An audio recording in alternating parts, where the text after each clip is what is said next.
Good morning, Team Krulak community, and welcome back to another episode of Down the Rabbit Hole on the Russia-Ukraine War. I'm your host, Major Ian Brown, Operations Officer at the Krulak Center. And as always, we welcome back our Russia subject matter expert, Dr. Yuval Weber. So we are gonna kind of went long last time, but we did promise more frequent episodes, so we're gonna keep it a little bit briefer, but we still have a fair amount to cover since we did our last one about I don't know, a week, 10 days ago. So the first thing we were going to hit was sort of the older news. I think it happened only a day or two after our last episode, and that was unique isn't the right word.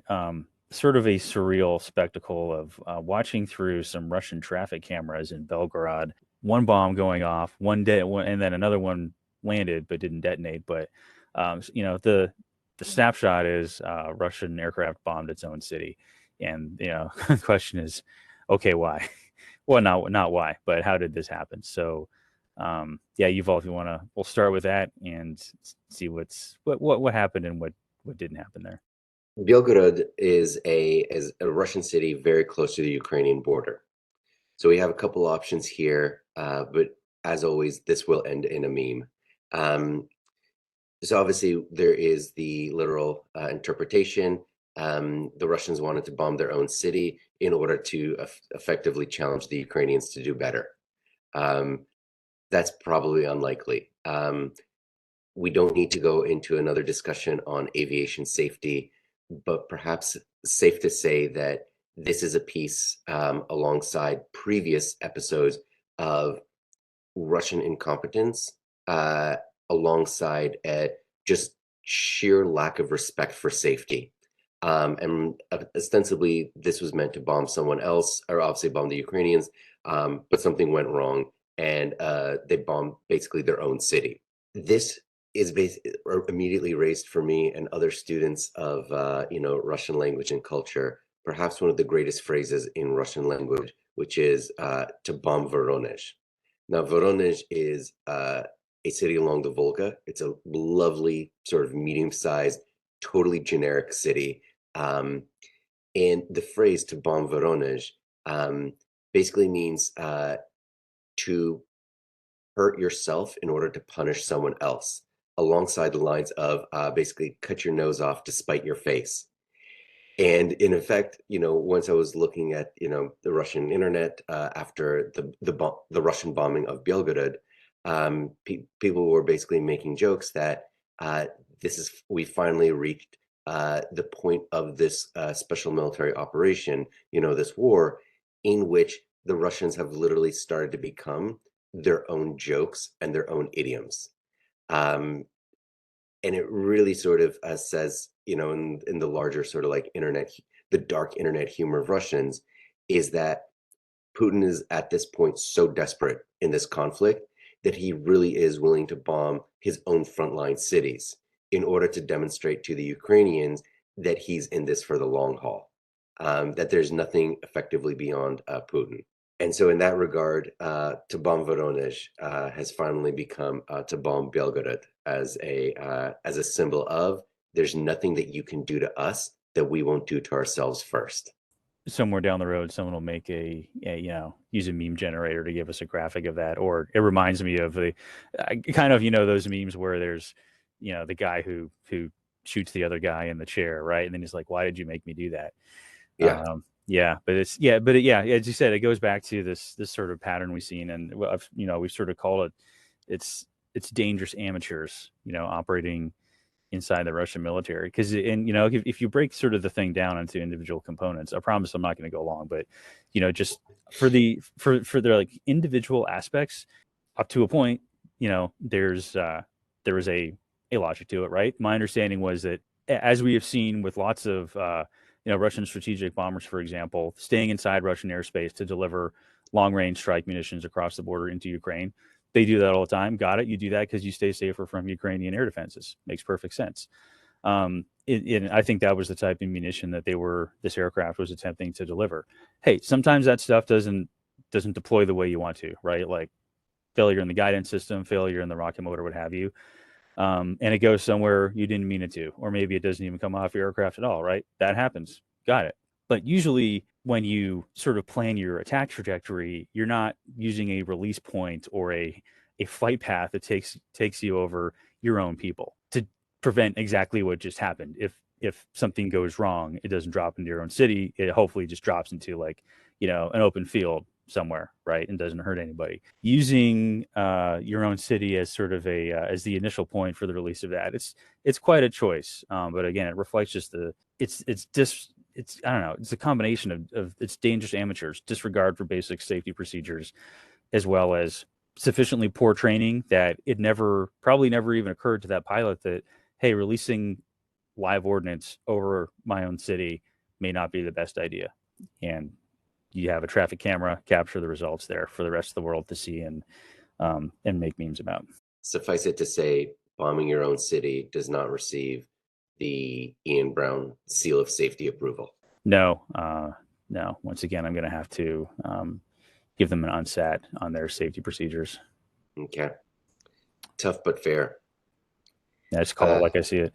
Okay, so I think we wanted to make sure we hit that because it was something that happened right after the last episode, and it's just, again, part of this pattern of dangerous amateurism, which can nevertheless be very lethal to everybody who's around it, unfortunately. All right, so I think the next thing we were going to shift into kind of a look further south into some of the occupied territory inside in Ukraine, as well as some of the places we've talked about before. So looking at, we've covered the fighting going on in Bakhmut previously. We've also talked about how inside the occupied areas, the Russification, or the active efforts to cleanse out Ukrainian presence has been a continued thing. So we're going to look at that now. So I guess we want to start with the situation around Bakhmut. Yeah, so in terms of the situation around Bakhmut, and I'll turn it back over to you in just a moment. The reports from the ground is that Bakhmut has still not fallen, but it appears to be on its last legs. And just in the way that Mariupol held out for an incredible amount of time, owing to the extremely fierce resistance of the defenders of Bakhmut are holding on, but basically Wagner, the private military company, which is being supported by just human wave assault after human wave assault, as well as continued logistical support from the Russian military, is putting everything it has into the capture of this particular town. In previous episodes, we've tried to understand why this town versus others, and in effect, there's no great reason, but the reason that we effectively settled on, and sort of what appears to be the thinking behind Yevgeny Prigozhin, the guy who owns Wagner and directing Wagner, is that he wants a victory, like over Ukraine, so that he can leverage that in the court politics, in the throne in Moscow. Because in essence, the motivation here for him is that, one, he's dealing with all the casualties that he's incurring, clearly does not care. These are, convicts and other people who are driven by clear desperation, to basically be put on the front, where the casualty rates are just really high. So he is completely insensitive to just the very notion about casualties. But what he does want is to be able to say to Putin, look at what I was able to do, and look at what the Russian military, the actual Ministry of Defense, has been unable to do. So therefore, when you're making these allocation decisions, I get to go first, or I get to go higher up in the pecking order of that. And so Bakhmut became the place where some initial success meant that that's where Wagner's resources were going to go. At this point, there have been suggestions that upwards of 90% of the town might be under either Russian control or fire control, and the Ukrainians still do have one basically like road going into town, and that they've been able to use to basically supply the defenders. But again, the Ukrainian military has made the decision, not to give up territory, but not to at the same time defend Bakhmut with basically additional additional resources. So in that regard, you know, Ian, what do you think they might be doing in terms of trying to hold on to the town for however long they can? Yeah, and so I'll caveat this is just as you sort of mentioned in our pre-recording discussions, informed speculation, but speculation, right? I'm just I'm looking at a lot of the same sources and the same maps, but I pulled up the yesterday ISW's assessed terrain control around Bakhmut, and if you laid it over sort of where things stood several weeks ago, there are clear inroads into the sort of the dense urban core of the city. So the line has shifted to the west, and as you said, large chunks of the city either under direct control or fire control. But what it appears to be going on is, the Russian forces and the Wagner Group were sort of trying to get around the flanks or the edges to possibly get an encirclement, which would have been uh, pretty bad for the Ukrainian side because then you lose whatever combat forces were holding that city, taken prisoner, or if we're not taking prisoners anymore, then they become casualties of war. It sort of looks like the efforts around the flanks, they weren't able to complete that encirclement, so they shifted to sort of moving straight up the middle to try and get the city itself. And this is where my speculation comes in. It's hard, I can't read minds of the Ukrainian commanders for how hard they want to continue fighting. But this is going to feed into our next discussion item here. Is there's probably a few factors at play. Among them, that force preservation aspect to get ready for their counteroffensive, because if as that gets closer, you need all the manpower that you possibly can to. I think we said before in other episodes, that punch, you want that to land hard and you want it to land successfully, which potentially turns Bakhmut into, what we would call on our end here, it's an economy of force mission now, where you're committing just enough resources to hold the line, or if you're willing to fall back, imposing heavy penalties on your attacker every time they try and take it. But you're no longer trying to hold at all costs.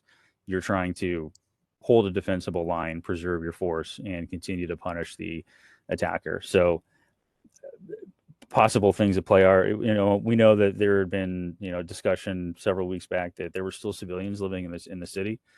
Maybe they got all the civilians out now, at which point you're defending empty buildings, which fighting an urban terrain, it's still a advantage for the defender because that's really nasty stuff for the attacker to get through, but if you're no longer trying to protect a civilian populace, then you don't really have to fight, for every inch. Because again, now it's just buildings. It's also possible that if they may have simply lost some of the places where the civilians are, and so they've decided we can't get to them right now. We'll try and maybe stabilize the line so it's more linear, less risk of encirclement, and still punish the Russians for every attack that they make forward. Or could have been one of those colder decisions of, we need every person for the counteroffensive, so we're willing to potentially accept, hopefully, the temporary loss of control of that city to gain greater success somewhere else that will ultimately lead to getting that city back at some point in the future. We've talked about this before. Whatever the calculus, it's not an easy decision to make because you're still ceding part of your territory to Russian control. And as we're going to talk about here in a second, we've seen what happens when Russians control your territory, the things that they do there. But again, there may have been, a few variables in terms of the, reducing the strength of that defense to, for other reasons that are now more important than the simple, being able to say Bakhmut holds may not be as necessary right, today as it was maybe 2 or 3 months ago. So in that regard, what we saw out of lots of places where Russians have been, and this sort of, as you were alluding to a moment ago, um, they basically destroyed a lot of Mariupol in order to just demonstrate that it's theirs. And at the conclusion of this, whatever happens to Bakhmut over the next couple of weeks, there's not going to be much left of Bakhmut. For a town such as Mariupol, which does have a strategic location, it's a port city. The Russians have basically been raising a lot of buildings, as many have suggested, basically to hide evidence of war crimes, because even when they basically took complete control of the town, after the Azovstal industrial complex was finally conquered after weeks of intense fighting, they seemed to basically destroy they seem to destroy buildings seemingly at random. But what Ukrainian sources have said, that's the places that they were using as detention centers, torture centers, things of that nature. And at the end, the places that they've started to rebuild is to bring in basically the Russian state officials in order to be the occupying authorities there. So one can imagine that when Bakhmut is, if it is finally conquered, in the sense that Ukraine loses any control over it, it's going to be in like really bad shape. Like there's not going to be much of Bakhmut left. And so that might be, part of just the Russian mindset, or the Russian attitude towards all of these towns. Either they surrender or they will be destroyed. So sort of this sort of medieval thinking. And a part of that is something that just came up on the news just the other day. And right before we started recording, I actually looked up the Russian government decree because I just wanted to check. But it's true. I took a look. I didn't read through the whole thing. Um, but President Putin signed a decree that permits the Russian government to deport those who refuse to take Russian citizenship from the territory of the Russian Federation from July 1st, 2024 onwards.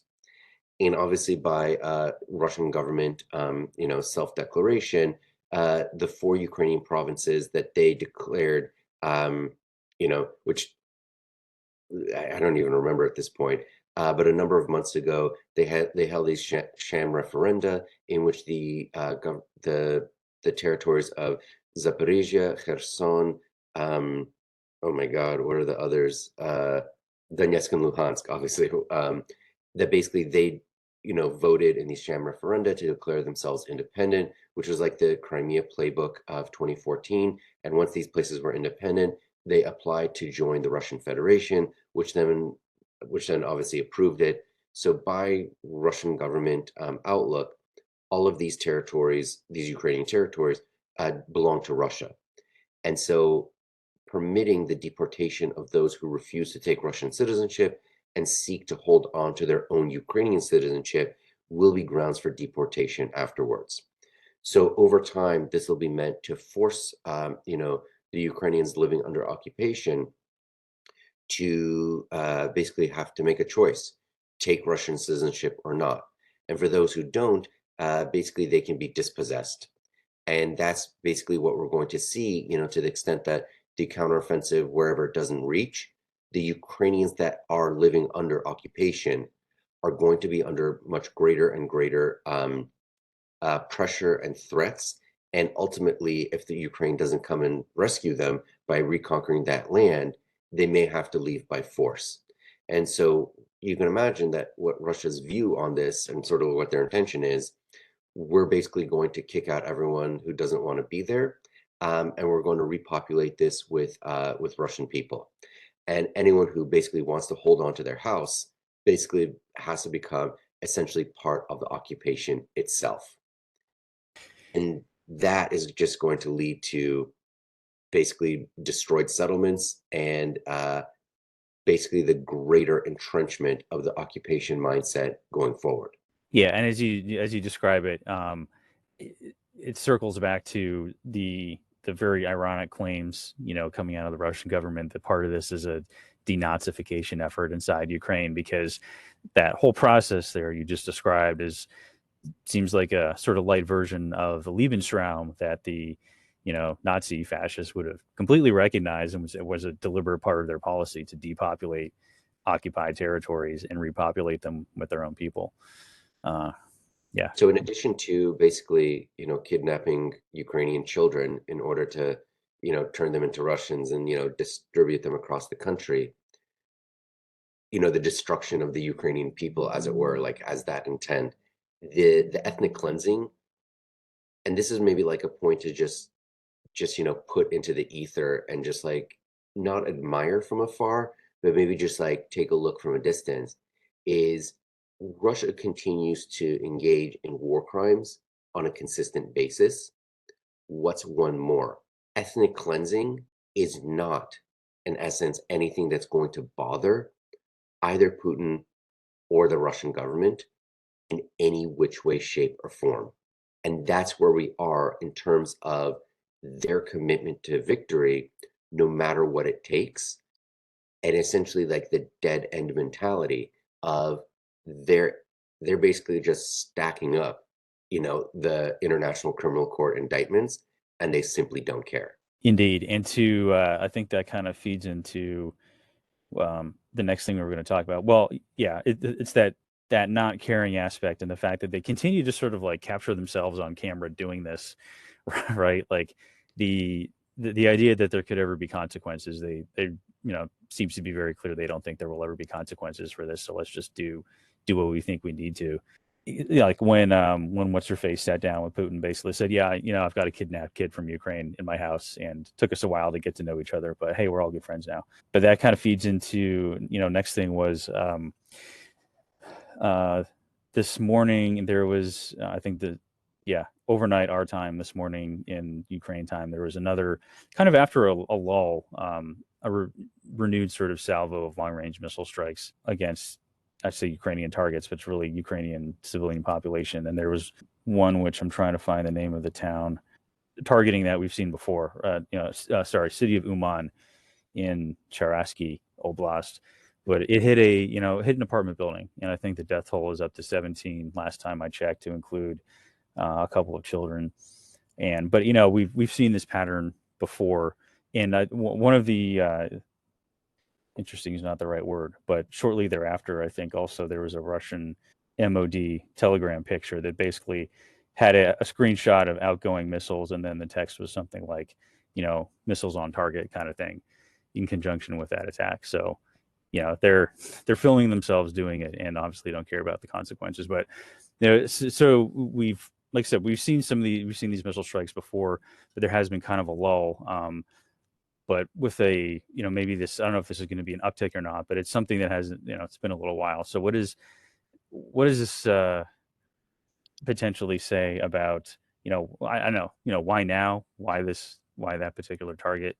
Yeah, so certainly like when we think about these targets, there's I don't know, two things come to mind. First is, perhaps they and obviously like Prigozhin has been talking about this, they're anticipating the counteroffensive.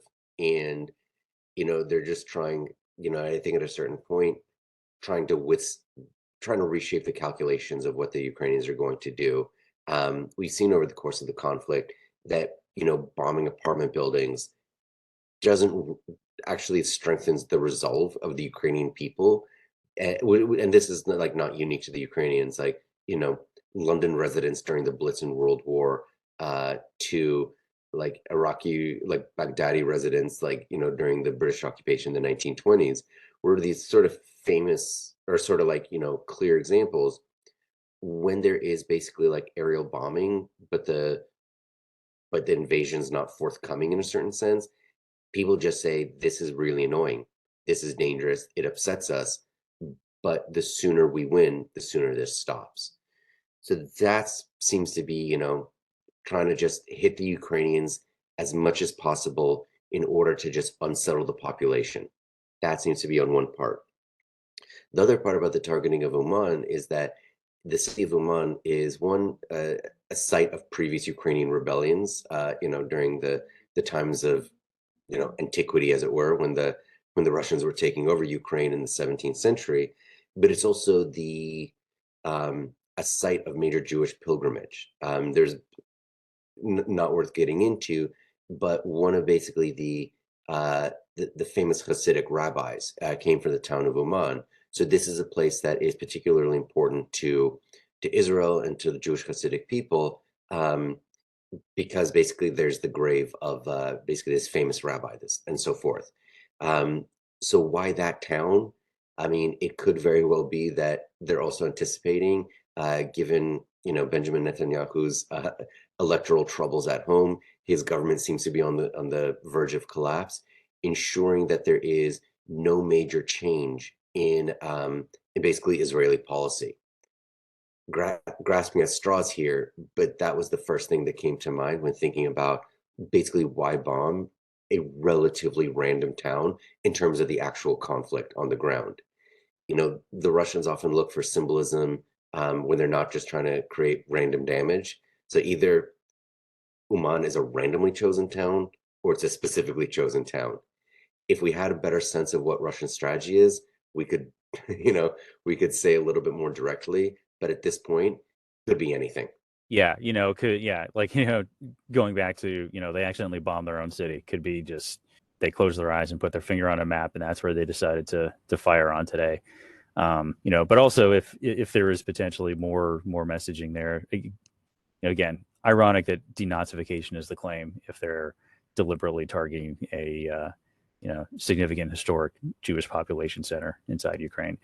But I think you'd also kind of, as we discussed before, that this may also be a sort of a the only kind of scores they can put on the board per se, because they can't do anything else in anticipation of counteroffensive that we've talked about for a while, and can't prognosticate it when exactly it's going to happen, but sort of the sense is it'll be sooner rather than later. So I guess shifting to that, where I know there was an update earlier this week, I think, from the head of NATO about how about 98% of many of the items that have been promised in terms of ground combat vehicles, armored vehicles, have been delivered in anticipation of this.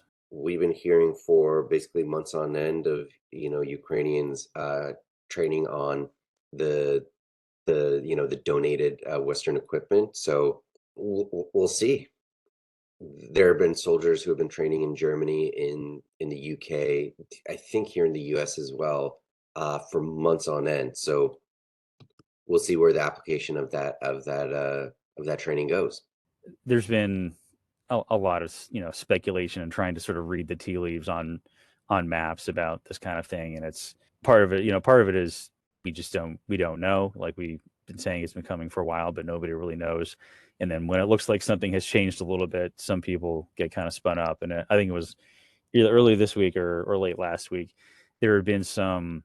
Again, ISW had sort of shifted some terrain control near Kherson on the southern bank of, or I'm sorry, left bank of the Dnieper. I remember we had this conversation about the flow and the orientation of the river.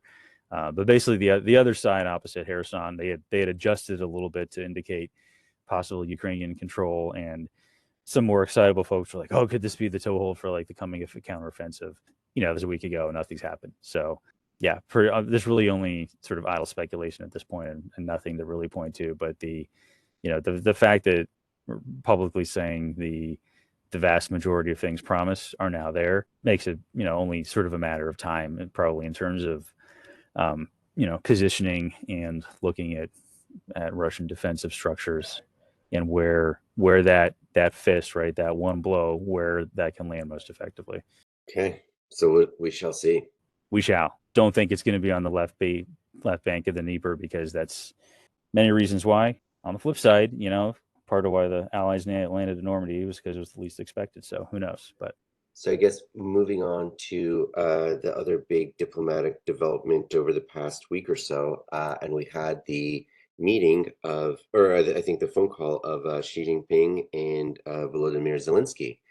And this was the first direct contact between Ukraine and China, wherein the Chinese leader made all the right positive noises about bringing the conflict to an end. And the big result is that he announced that he was going to designate an envoy to deal with the conflict and to represent the interests of the People's Republic of China. Interestingly enough, in the Ukrainian readout and the tweet thread from Zelenskyy that followed, there was not mention of this envoy until basically the very actually, I didn't read the entire thing, so I just read the tweets and like the first couple paragraphs of the readout. So I may have just made a mistake. But in terms of the messaging from Zelensky's tweets, um, there was no mention of the envoy. So I thought that was curious. So I looked up who's the envoy. And it turns out that this envoy, um, two interesting things about him. Uh, One is that he's coming basically from the Eurasian affairs portion of the Ministry of Foreign Affairs of China. This is critical because it signals to Ukraine and the rest of the world that China is viewing Ukraine as part of Eurasia, which is definitely what Russia has been saying all along, that Ukraine is a part of its sphere of influence. If China wanted to basically make a different, let's say, pro-Ukrainian move, they would have sent someone who's coming basically from, the Europe desk, as it were. But the guy's coming from the Eurasia desk. So then I was like, okay, interesting. Who's this actual guy? His name is Li Hue, um, and he has been a longtime Chinese diplomat focused on the Soviet Union and Eurasia writ large. And so his posts in Moscow include 1975 to 1981, 81 to 85. He then came back to PRC from 85 to 90, went back to Russia from 90 to 92, then spent several years in Kazakhstan and back in China before going back to Russia as the ambassador for a period of 10 years. And since 2019, he's been the special representative of the PRC government for Eurasian affairs before, having this portfolio assigned to him. He has also received two awards from the President of the Russian Federation in 2006 and 2019 for his efforts in strengthening bilateral relations between China and Russia. So this is a guy obviously with deep experience in the region, but if there's ever a person who's going to be basically understanding Russia's point of view, probably as deeply as anyone in the Chinese government, in the Chinese Ministry of Foreign Affairs, unclear who that might be. This might be the king of Russia guys in the Chinese government. And we've mentioned and discussed at several points over the course of the conflict what role China might play. We'll talk in a moment about what is basically the military aid that they might provide, the economic aid that they basically haven't been providing, but they have been taking, economic concessions from the Russians during this time. But like in the big picture, Russia does not have any big friends that are acting as friends. Before the conflict started, they had signed an agreement for unlimited friendship. But over the course of the conflict, China could observe, just in the way that the rest of the world was able to observe, that Russia was not going to win this, or going to win this anytime soon, or win this anytime soon in a way that didn't basically lead to, at best, a Pyrrhic victory. So in that regard, one of the things that China might have been able to do at any point along the way is put pressure on Russia. Because, the two examples that I've brought up, I think, in previous episodes, during the Argentina British War in, the conflict in 1982, the United States, basically this on the time of Reagan, was able to understand that when the Argentines took over the Malvinas or the Stanley Islands, that the British were serious about taking it back. And the US side told the Argentinians, the British are coming because of British domestic politics, anxiety over losing the empire. They're going to come with everything they have, and you're not going to win this. And the Argentinian response was, of course you'd say that. You have a special relationship with the British. You're just trying to get us to basically cede the territory that we've won at much lower cost for the British. And in the late 1990s, basically Slobodan Milosevic and the Serbians, when they're, having their various issues with the Kosovars and various issues with, the other like non-Serbs in former Yugoslavia, they were able to understand that when NATO got serious about the bombing campaign, Milosevic during the bombing campaign was willing to dig in, because he thought they're not going to invade. And so basically, we'll take our lumps, but we're not giving up anything. And it was only when Yevgeny Primakov, the then Russian foreign minister, went to Milosevic and said, the Americans are serious. If you don't give up, they will invade. And if they invade, you know, this is at the time in the late 1990s in which former President H.W. Bush had been castigated by all of like the neocons and the other hawks for not making a march on Baghdad during the first Gulf War. The Russians told him, the Americans have a bunch of issues related to the first Gulf War. They're going to take it out on you. There's nothing that we can do to help you if NATO decides to basically take your country apart piece by piece. And at that point, Milosevic understood, because the warning was coming from a friend, a partner, an ally, that he had to take it seriously. And so when we then think about what China could do right now, making outreach to Ukraine, it helps the Chinese say that they're taking an active role in international affairs, but without doing anything that would harm a friend. And basically, the Ukrainians aren't going to take it very seriously. It just allows the Chinese to try and separate Ukraine from Europe. And obviously, Ukraine gets its strength from its partnership and alliances, with Europe, the United States, etc. So the sum effect of this is going to be not very much.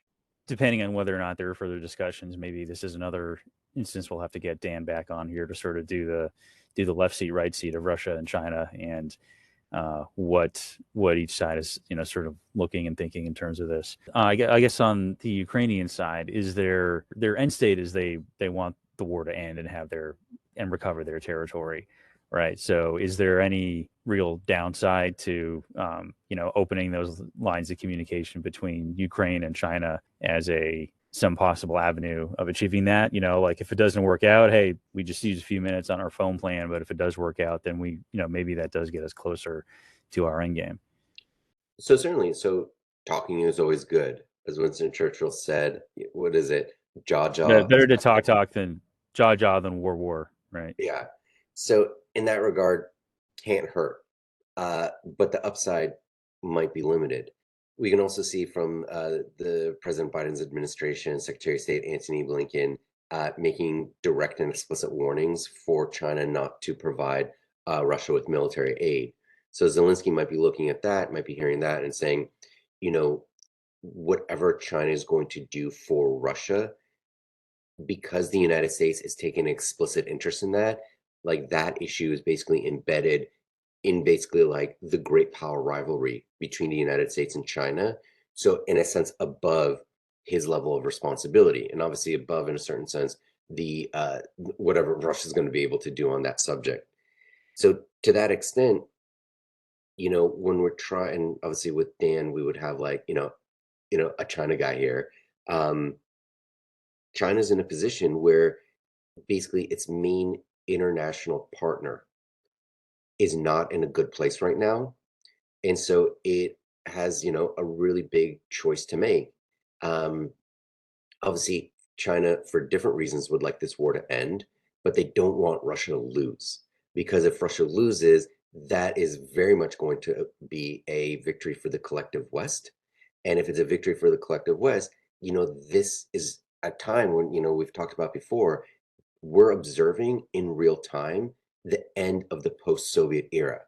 The post-Soviet era has been about defining how far Russia's influence goes beyond its own borders. And if it's basically Belarus and maybe a couple of deeply resentful, areas like, Armenia, which has received little help from Russia in basically losing territory continuously to the Azerbaijanis, and a couple other places in Central Asia, we can then see the post-Soviet era ends and basically the era of US-China confrontation begins without Russia playing a significant role in international affairs. That leaves China with fewer options going forward. However, if the Chinese allow the Russians to basically end this with some amount of dignity, but not too soon, the Chinese will be able to extract economic concessions from the Russians that would have made previous Russian leaders, going back to the time of, let's say, the Alexanders and Nicholases of the mid 19th century, the original Tsars who conquered basically Russia's Far East. It would make their eyes water by what Putin is giving up to the Chinese now. Because what we've seen is the Chinese agree to basically have their own businesses, have their own citizens. What the Russians were able to agree is that the limits on Chinese investment in Russia, particularly in the Far East, are now being relaxed. This is going to lead, probably more quickly than we can imagine, to an extent of Chinese economic influence in Eastern Russia to a level that simply has not ever existed. And that is going to basically turn a lot of Eastern Russia, like the far eastern parts, into basically just another stop on the Belt and Road, with all of those, particular maladies that we've observed elsewhere in the world. Yeah, it's interesting you mentioned that. We've had some recent discussions with Dan in terms of I might be getting the term a little bit wrong, but like the debt trap that China has like to use. Maybe they're maybe reeling it back a little bit, but you take out a loan with China, and then uh, the terms are very favorable for only one side of that loan, and it becomes a lot harder to back out. So yeah, it's interesting and actually maybe this maybe not. This jumps into our last point here, but the paying more attention to the things that China is doing outside of the South China Sea and the Taiwan Strait area. Um, and this is one of those sort of deeper issues to maybe watch. But I think going into the last item we had, which was again ties back to what you just said. So just on that note, you heard it here first, folks.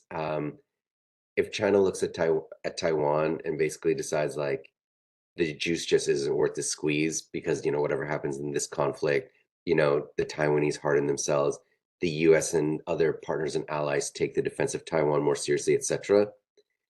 Xi Jinping is going to have to deliver something. And Russia looks to be a much softer target than Taiwan at this point in time because the basically treating Russia as basically just another stop on the Belt and Road means that they can get more influence with less violence. So look north and basically, reassert control over those lands that were taken by force by the Russians over the course of the 19th century. That may be the great consolation prize. Well, I'll tell you what, we'll put a stake in the sand on that one, and you know, heaven only knows if and when we talk about it, it's probably something that's more on the years long time frame Yeah. than months long. But we will make sure it's noted that you had it here first. And okay, so I think the last thing was sort of tying back to the Russia's ability to exert itself outside of its borders. The short version of that is its ability to do that it's become obviously less over the course of this conflict, and we've noted a number of points like that in terms of who shows up first to some of these press conferences with Putin and some of the East Asian former Soviet satellite states, or not being able to fulfill those other treaty commitments that Russia has with countries like Armenia or, again, some of those Central Asian republics.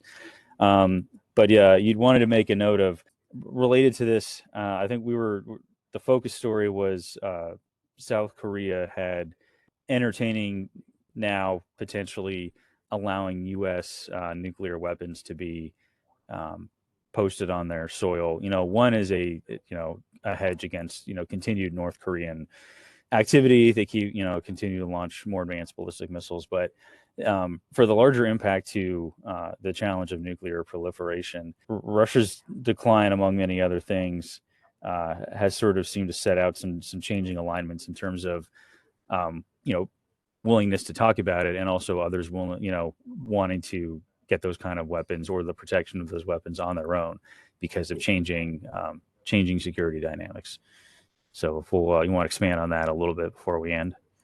So certainly, obviously the readout, the agreement made by Republic of Korea, aka South Korea and the United States, is that the South Koreans are effectively had made noises about developing their own nuclear weapons, which on the surface would have been to defend against North Korea, but obviously the would have changed the security dynamics of the entire region because it would have unnerved both the Chinese and the Japanese for different reasons. And if South Korea had gotten its own nuclear weapons, I guarantee the next country to do so would be the Japanese, just to maintain the status quo, as it were. But what the South Koreans basically got is a NATO style nuclear relationship with the United States, in which the strategic planning down to the tactical planning would be done in parallel with the US, but the final decision whether to use them or not would basically be with input from the host country, South Korea in this case, but ultimately held in reserve by the US president. And that was basically the concession and the compromise that the South Koreans were happy with. It basically attends to the domestic politics of concern within South Korea, both out basically introducing local control of nuclear weapons. And in the context of the Russia-Ukraine war, and obviously as we were describing, we're observing the end of the post-Soviet era, is that something President Clinton, Bill Clinton said it, a couple of weeks ago, is, he said, I feel a lot of responsibility for what Ukraine is experiencing right now, because in the early 1990s, and I'm just paraphrasing here, in the early 1990s, I was the person who really helped convince them, put pressure on them to give up their nuclear weapons. Them, the Belarusians, the Kazakhs, give those nuclear weapons to the Russians, even though they were on their soil. And obviously, there's a discussion about how useful those nuclear weapons would have been without basically the command and control of the basically ex-Soviet but now Russian military. But ultimately, the Ukrainians could have figured it out. They could have figured out how to repurpose those nuclear weapons. But they gave them up. And they received in return security assurances, which are not security guarantees. And Russia treated security assurances as something to ignore alongside every other aspect of the bilateral diplomacy between the two countries.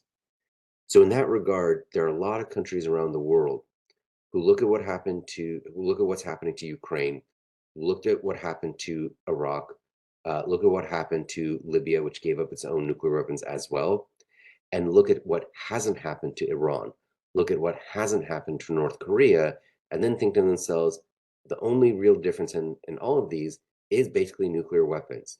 That's the thing that you really need in this day and age.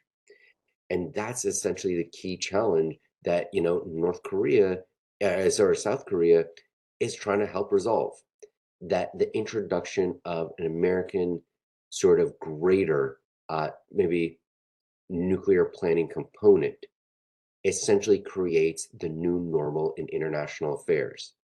That unless you're going to if you're a partner of the United States or an ally of the United States, if you're not going to basically get the NATO treatment, maybe on a bespoke level, you're going to have to find nuclear weapons on your own. And that then helps suggest we're entering into a world in which Russia is going to play a much lesser role in international affairs because it's going to go basically on its own domestic purges, bloodletting until they find like the next leader, like once Putin's gone. But that it's going to be a world in which there's going to be greater sense of bipolar challenges, but more nuclear weapons involved.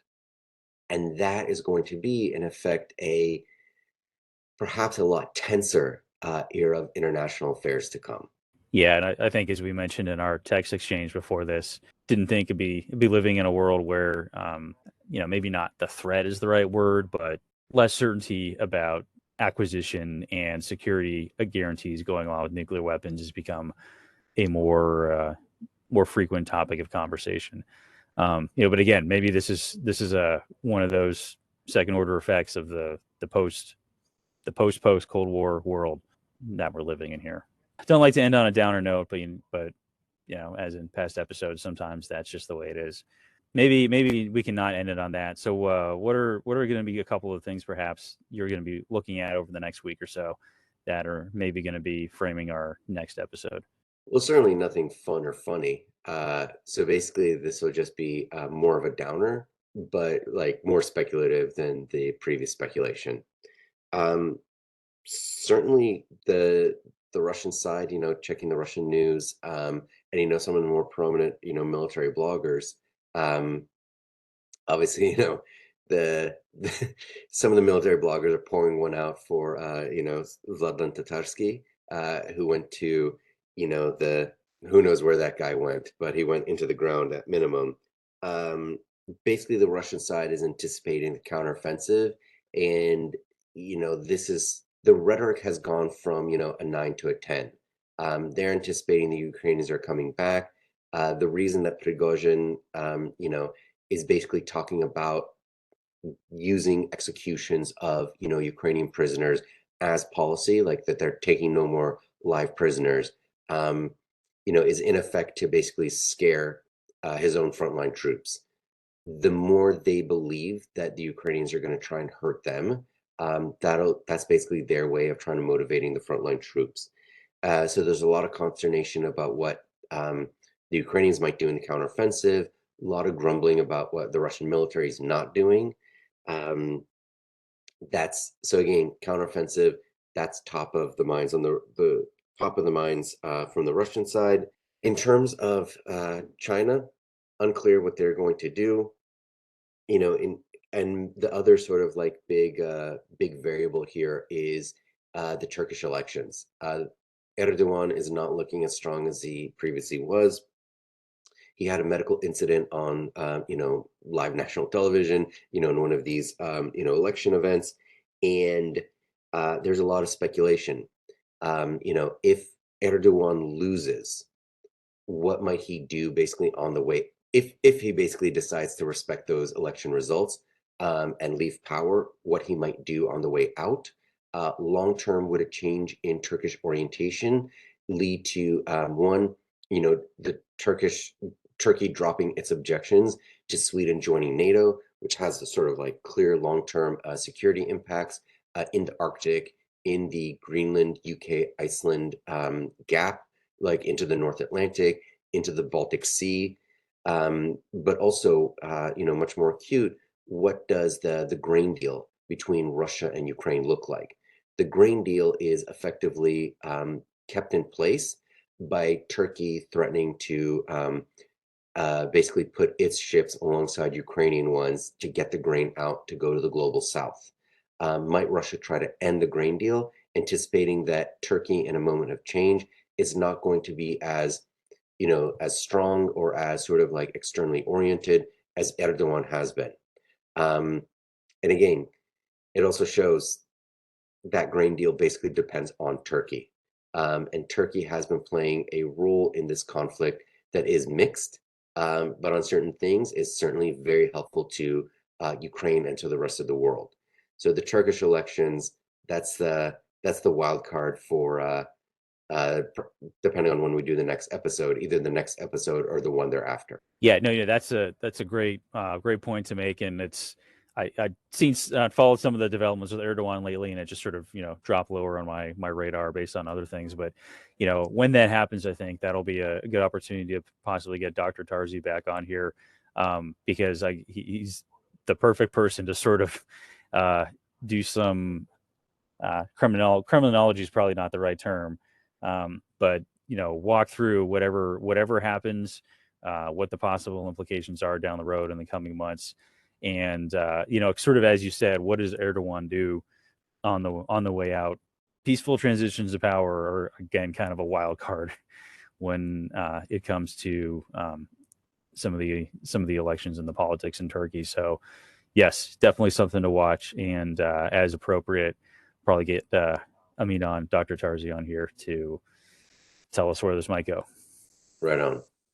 All And right. I think ending this with reference to the great Amin Tarzi, dear friend, is a much more positive place to end. Yeah, let's do that there. All right, Yuval, again, thank you. And, again, we'll have attempt to keep less space in between our various episodes here, but get to our audience as always. Thank you for joining us, and we'll have another one out here in the next week or so, or as events in the region sort of dictate to us. So outside of that, Yuval, have a good weekend. We'll see you on the next one.